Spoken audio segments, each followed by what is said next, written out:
يا رب صل على النبي وآله، ما فاض نبع بالجداول أو جرى.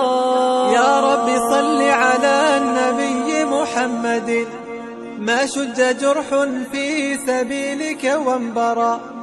صلوا على المختار أحمد، إنه أزكى الأنام وخير من وطئ الثرى.